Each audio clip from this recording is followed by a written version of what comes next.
Light अरे गाडी गाऊन पडलं नाही यार. काम काय झालं नाही चढाव आहे ना भाऊ. टांग नाही धुतलं भलतीकडे धुवून टाकले. एवढी सारी थंड होती. अरे दुकान काही धुवायचं होतं की बाय आता कुणीकडे जातो. अंग धुवायला काय नाही त्या झरण्यात. पण हर जागेला झरणा आहे साहेब. आणि त्याला मालूम आहे का त्या झरण्यात लोक थांबायली तर त्या झरण्यातच दुकान टाकली. डायरेक्टच.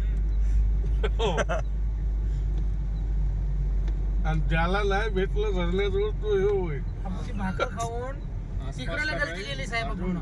असं समजा तिकडची भाकर घेऊन यायला पाहिजे होती. इथं मस्त इंजन करून आता आपल्याला काय मालूम का इथं हे नजारा नाही तरी मंगल सगळ्यात पहिले म्हणलं की साहेब म्हणला कुणीकडे नदी लागली तर तिकडे अंग धुऊ म्हणला सकाळी. एवढ्या दूर नव्हता येत ना. अरे मला म्हणू लागला तो म्हणलो छान भावा ते एवढूच नांग धुनी नांग